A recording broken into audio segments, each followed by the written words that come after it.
Setelah Qin dan ibunya diusir dari keluarga Qin, mereka pun mulai mencari rumah sebagai tempat tinggal. Namun karena jumlah uang yang terbatas, membuat Yuchi hanya bisa membeli rumah yang paling murah. Sesampainya di rumah tersebut, mereka pun mulai membersihkannya. Setelah itu, Qin lalu meminta uang kepada ibunya untuk membeli obat yang bisa membantunya dalam kebangkitan bloodline. Dan untuk menghemat uangnya tersebut, Qin hanya membeli bahan-bahannya saja.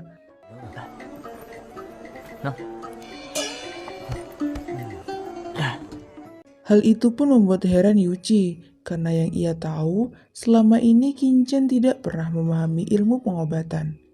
Di sana, Qin ingin membuat obat Xiang Mai yang dapat meningkatkan sirkulasi darah. Alhasil, setelah meminum beberapa kali, Qin pun siap untuk membangkitkan bloodline-nya. 是时候去觉醒我体内的血脉了。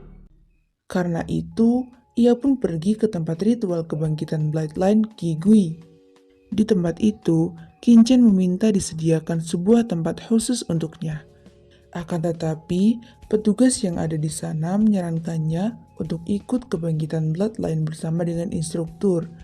Dikarenakan jika ia gagal dalam kebangkitan tersebut, maka itu akan membahayakan nyawanya sendiri. Meski begitu, Qin tetap memilih melakukannya sendiri dan membayar 500 koin perak per jamnya untuk ruangan khusus tersebut. Di sisi lain, terlihat wakil ketua tempat kebangkitan bloodline sedang memerintahkan manajer tempat itu untuk menjaga sebuah instrumen kebangkitan bloodline dikarenakan instrumen tersebut sangatlah kuno. Bahkan sang ketua masih berusaha untuk bisa mengaktifkannya. Tak lama kemudian, si manajer didatangi oleh salah satu penjaga yang mengabarkan bahwa instruktur yang bertugas saat ini tiba-tiba mengalami sebuah masalah. Sedangkan Qin yang melihat instrumen kebangkitan itu akhirnya memutuskan untuk menggunakannya. Namun saat ia melakukan kebangkitan tersebut, Qin terkejut karena tubuhnya tidak bereaksi sama sekali. Karena itu, ia pun terus memaksakan dirinya dan berhasil mendapatkan sebuah bloodline guntur yang sangat langka.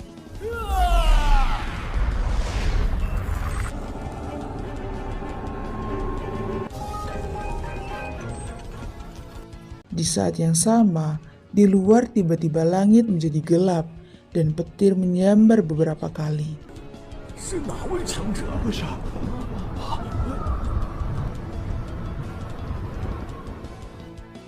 Hal tersebut membuat Qin sangat senang dan ia pun langsung mencoba kekuatannya di sana.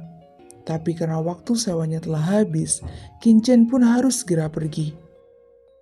Tak lama setelah itu, manajer yang baru kembali dan akhirnya ia pun marah besar kepada si petugas dan Qin. Karenanya, ia pun memanggil penjaga untuk menangkap Qin dan menuduhnya telah merusak instrumen kebangkitan tersebut. Namun Qin merasa bahwa dirinya tidak salah dikarenakan si manajer telah meninggalkan tempat itu dengan membiarkan pintu yang masih terbuka.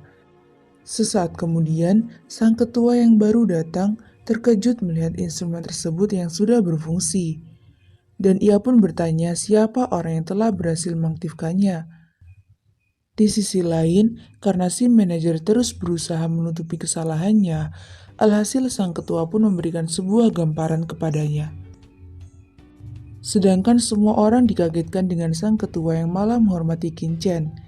Di sana, sang ketua juga meminta Qin untuk mengajarinya cara mengaktifkan alat instrumen tersebut.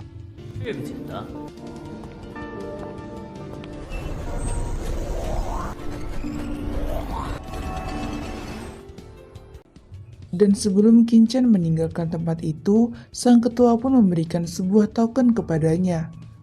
Setelahnya, ia pun memutuskan untuk memecat manajer dan juga memberikan hadiah kepada si petugas sebagai ucapan terima kasih karena sudah membawa Qin. Kemudian, sang ketua pun memerintahkan wakilnya untuk segera menyelidiki siapa Qin sebenarnya, dikarenakan ia menyadari bahwa Qin adalah seorang master bloodline yang sangat kuat. Di tempat lain, Qin Chen dikagetkan dengan bloodline-nya yang dapat meningkat sendiri dan kemungkinan itu adalah bloodline yang berada di ranah dewa. Hal itu pun membuat dirinya lebih semangat dan terus melatih kekuatannya karena ujian di Akademi Tianxing yang juga semakin dekat. Sedangkan rupanya Lady Zhou telah memerintahkan pengawalnya untuk menyuap juri agar Qin Chen tidak diloloskan dalam ujian tersebut. Di saat yang sama, ternyata Wei Chen juga telah meminta bantuan kepada salah satu temannya yang bernama Li Guangfeng untuk membalaskan dendamnya kepada Qin Chen. Di sisi lain, karena mendengar bahwa Zhou Lingshan yang akan mengikuti ujian di Akademi Tianxing, Liang Yu pun memutuskan untuk ikut bersamanya. Singkat cerita, akhirnya tibalah hari diadakannya ujian itu. Di sana, Qin Chen bertemu dengan Lin Tian yang telah pulih. Sesaat kemudian, ia juga bertemu dengan Qin Fan yang masih saja merendahkannya. Sedangkan di bangku penonton, ternyata Liang Yu juga telah datang bersama dengan Zhou Lingshan dan sang ayah. Tak berselang lama, Lady Zhou bersama dengan Lord Qi datang untuk meminta maaf pada Liang Yu atas tindakan Qin Chen yang telah menyinggungnya beberapa hari yang lalu. Dan sebagai tanda permintaan maafnya, Lady Zhou mengatakan bahwa ia telah mengusir Qin Chen dan juga sang ibu dari keluarga Qin. Sontak Lian Yu menjadi sangat kesal, dikarenakan ia takut kalau hal tersebut malah membuat Qin Chen jadi membencinya. Sesaat kemudian, Yuji pun telah datang ke tempat itu. Dan ternyata ujian tersebut juga dihadiri oleh penguasa pertama kerajaan Dagi bernama Raja Lingwo. Hingga pada akhirnya ujian tersebut pun dimulai. Di sesi pertama kali ini, seorang juri ujian tersebut yang bernama Guru Gehong pun memerintahkan para murid yang belum membangkitkan bloodline-nya untuk maju ke depan. Dan karena bloodline-nya telah bangkit, Qin Chen pun tetap duduk dan tidak mengikuti sesi tersebut. Alhasil, hal itu pun dimanfaatkan oleh Qin Fan untuk menuduh Qin Chen sebagai pembohong dan harus segera dikeluarkan dari akademi. Karena Qin Fan terus mengoceh, akhirnya Qin Chen pun maju dan bertaruh dengan Qin Fan. Di mana jika Qin Chen gagal, maka ia akan langsung keluar dan siap menerima hukuman. Namun jika ia berhasil, maka Qin Fan harus menggonggong di depan semua peserta ujian itu. Akan tetapi, saat ia akan mengeluarkan bloodline-nya, rupanya batu kristal kebangkitan yang Qin Chen gunakan ternyata telah disabotase oleh Guru Gehong yang telah bekerja sama dengan Lady Zhou. Karenanya, Qin Chen pun menggunakan kekuatan penuhnya sampai membuat batu kristal itu pecah dan menjadi beberapa bagian. 只凭一块死水晶，我明明在他的水晶上做了手脚，怎么雷霆血脉属于稀有血脉啊？ Alhasil, Qin Fan harus menerima semua konsekuensi yang telah mereka sepakati. 秦家二公子血口。 Kemudian, tes pun kembali dilanjutkan dengan sesi ujian memanah. Meski sudah dipermalukan di ujian sebelumnya, ternyata Qin Fan masih saja menyombongkan dirinya. Dan dengan sedikit kekuatannya, Qin Chen pun berhasil lolos dalam ujian tersebut. 这一回我要一雪前耻！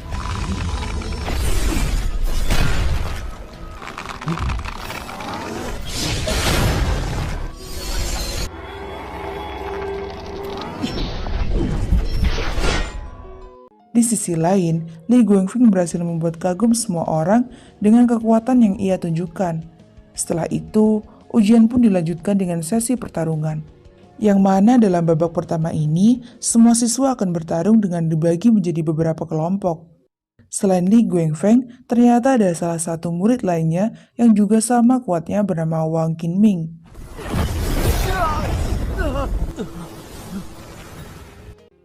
Sedangkan Lin Tian yang bertarung dengan Qin Fan harus menerima serangan yang membuatnya sampai terluka parah. Sontak Qin Chen pun marah dan mengeluarkan kekuatan aslinya.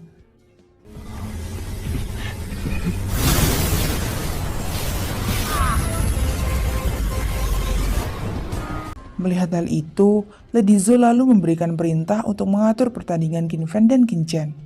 Setelah babak pertama berakhir, pertandingan pun dilanjutkan ke babak penyisihan.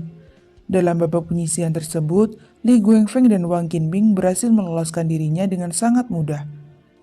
Hingga pada akhirnya pertandingan antara Qin Chen dan Qin Fan pun dimulai. Di tengah pertarungan tersebut, Qin Fan kaget karena kekuatan Qin Chen ternyata melebihi dugaannya. Karena itu, Qin Fan pun mengeluarkan teknik mematikan bernama pukulan 13 gelombang. Akan tetapi, Qin Chen ternyata bisa menghindarinya dan ia pun memenangkan pertarungan tersebut.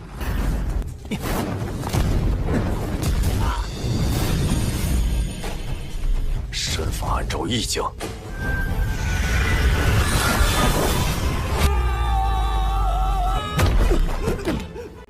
Qin Fan yang tak terima akan kekalahannya tiba-tiba menyerang Qin Chen dari belakang. Alhasil, Qin Chen pun memberikan sebuah pukulan yang dapat menghancurkan kultivasi kepada Qin Fan. Melihat hal itu, Lady Zhou yang sangat marah lalu memerintahkan pengawalnya untuk menghabisi Qin Chen. Beruntung, Liang Yu segera turun dan berhasil menyelamatkannya. Karena tindakan tersebut, akhirnya kepala sekolah mengusir Lady Zhou dan juga anaknya dari tempat itu. Setelahnya, Qin Chen pun melaporkan guru Gehong yang telah bersekongkol dengan keluarga Qin yang ingin menjebak dirinya, dan untuk membuktikannya, Qin Chen menyuruh kepala sekolah untuk memeriksa kotak nama. Sontak kepala sekolah pun marah dan memecat guru Gehong dari pekerjaannya. Sedangkan karena Liang Yu telah membantunya, Qin Chen pun menyuruh Liang Yu untuk mencarinya jika ia membutuhkan bantuannya. Dan di pertandingan berikutnya, Zhou Lingshan lah yang berhasil meloloskan diri. Di babak semifinal ini, 4 murid yang berhasil lolos adalah Li Guangfeng, Wang Qingming, Qin Chen, dan juga Zhou Lingshan. Kemudian, Qin Chen dan Zhou Lingshan lah yang terpilih untuk maju di pertandingan pertama. Akan tetapi, Liang Yu malah mengatakan bahwa Zhou Lingshan tidak mungkin ada kesempatan untuk memenangkan pertarungan itu. Dalam pertarungan tersebut, semua orang dibuat kagum lantaran permainan pedang Qin Chen yang berhasil menyamai Zhou Lingshan. Qin Chen pada akhirnya berhasil memenangkan pertarungan tersebut.